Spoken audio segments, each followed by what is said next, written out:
بسم اللہ الرحمن الرحیم۔ السلام علیکم۔ ایک بڑی کمپنی کو مینیجر کی پوسٹ کے لیے کسی انتہائی قابل شخص کی تلاش تھی، تاہم پینٹ کوٹ پہنے ہوئے اعلیٰ تعلیم یافتہ امیدواروں کو درجنوں انٹرویوز کے باوجود کوئی بھی امیدوار یہ نوکری حاصل کرنے میں کامیاب نہیں ہو پا رہا تھا۔ اس کی خاص وجہ یہ تھی کہ کمپنی کا مالک انٹرویورز کے پینل میں خود بھی بیٹھا تھا،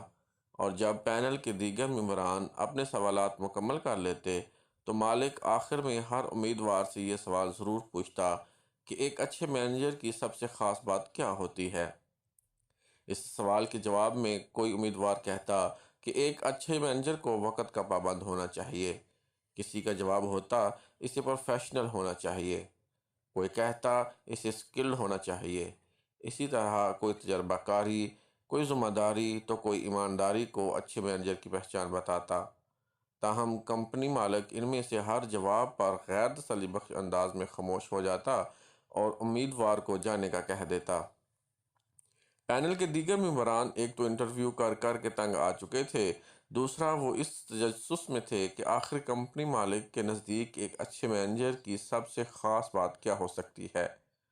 انہوں نے خود بھی اس سوال کا جواب کمپنی مالک سے جاننے کی کوشش کی، تاہم مالک نے اپنا مطلوبہ جواب کسی پر ظاہر نہیں کیا اور پینل کو انٹرویوز جاری رکھنے کو کہا۔ ایک روز ایک سادہ سے کپڑوں میں ملبوس اور عام سے حلیے والا نوجوان انٹرویو دینے آ گیا۔ اسے دیکھ کر پینل کے ممبران طنزیہ انداز میں ایک دوسرے کی طرف دیکھنے لگے، جیسے کہہ رہے ہوں کہ اتنے اپ ٹو ڈیٹ قسم کے لوگ یہ انٹرویو پاس نہیں کر پائے تو یہ دیسی سا انسان کہاں سلیکٹ ہو پائے گا، اور اس بات کا تو سوال ہی پیدا نہیں ہوتا کہ اسے اس سوال کا جواب معلوم ہو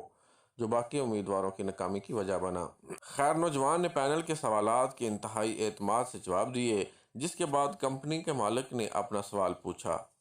جنٹل مین، یہ بتائیں کہ ایک اچھے مینیجر کی سب سے بہترین کوالٹی کیا ہوتی ہے؟ نوجوان نے سوال سن کر کچھ دیر کے لیے سر جھکایا اور پھر کمپنی مالک کی طرف دیکھ کر پورے اعتماد سے مسکرا کر کہا، سر، اچھا مینیجر وہی ہے جو کمپنی کے معاملات کو کمپنی کے مالک سے بھی بہتر جانتا ہو اور جس کے ہوتے ہوئے مالک برائے نام مالک ہی کہلائے۔ یہ عجیب و غریب جواب سن کر پینل ممبران چونک گئے۔ وہ نوجوان کی اس بدتمیزی اور گستاخانہ لہجے پر تلملا اٹھے اور اس پر شٹ اپ اور مائنڈ یور لینگویج جیسے کلمات کی بوچھاڑ کر دی۔ تاہم کمپنی مالک نے ممبران کو خاموش رہنے اور انتظار کرنے کو کہا، پھر مسکرا کر نوجوان سے مخاطب ہو کر کہا، بالکل ٹھیک جواب دیا، لیکن یہ بات آپ نے کس سے سیکھی؟ پینل ممبران حیرت سے ایک دوسرے کے منہ دیکھنے لگے۔ نوجوان نے بدستور خود اعتمادی کے ساتھ مسکراتے ہوئے جواب دیا، سر، اپنے گھر سے اور اپنے والدین سے۔ پینل ممبران نوجوان کی بات غور سے سننے لگے۔ نوجوان نے باری باری ان ممبران کی جانب دیکھتے ہوئے اپنی بات جاری رکھی، ہم بہن بھائیوں نے اپنے والد کو اپنے گھر کے سربراہ کا درجہ دیا ہے۔ ایک منٹ کے لیے مان لیجئے کہ وہ کمپنی مالک تھے، گھر بھر کی کفالت ان کی ذمہ داری تھی، لیکن گھر کو چلانا کس مینیجر کا کام تھا؟ کس کے کپڑے کہاں ٹانگے ہیں، کس کے جوتے کہاں رکھے ہیں، کس کی کتابیں کہاں دھری ہیں، کس کے کھلونے کہاں پڑے ہیں، کپڑے گندے ہو گئے تو کون دھوئے گا، استری کر کے کون دے گا، سب کی من پسند کھانا بنا کے سامنے رکھنا، پھر برتن دھونا کس کی ذمہ داری ہے، پھر گھر بھر کی صفائی، جھاڑو پونچھا، فرش کی دھلائی، رات سب کو سلا کر پھر سونا، صبح سب سے پہلے جاگ کر سب کو جگانا، ایک ایک کو کھلا پلا کر تیار کر کے اسکول بھیجنا، کپڑے پھٹ جاتے تو پیوند لگانا، بٹن ٹوٹ جاتا تو ٹانکا لگانا، بیمار پڑ جاتے تو پرہیز والا کھانا اور دوائی دینا، عید، شادیوں، سیر سپاٹے، رشتہ داروں سے ملنے جانے کے لیے سب کی تیاری، گھر میں دعوت پر درجن بھر مہمانوں کا کھانا بنانا، سر میں تیل ڈالنا، جویں نکالنا، بخار میں ماتھے پر ٹھنڈی پٹیاں رکھنا، مالش کرنا، کبھی کھیر، کبھی حلوہ، کبھی گجریلا، کبھی کھچڑی، کبھی زردہ، کبھی شربت، کبھی ابلے ہوئے انڈے اور نہ جانے کیا کیا کچھ۔ یہ سب مینیج کرنے والی میری امی تھیں۔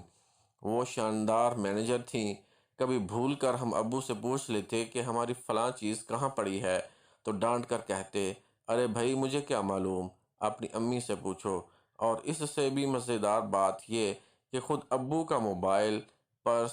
کپڑے، جوتے، موٹر سائیکل کی چابی، حتیٰ کہ دفتر کی فائلیں تک امی کے پتے پر ہوتی تھیں۔ ابھی ہم اکثر ابو کو چھیڑتے ہوئے کہا کرتے تھے، آپ تو بس برائے نام ہی گھر کے مالک ہیں، آپ سے کہیں زیادہ تو امی گھر کو جانتی ہیں اور سمجھتی ہیں۔ اور ابو بھی ہنس کر اعتراف کیا کرتے کہ امی کے ہوتے ہوئے انہیں کبھی کسی بھی بات کی فکر نہیں ہوتی، اس لیے وہ گھر کے برائے نام مالک ہی ٹھیک ہیں۔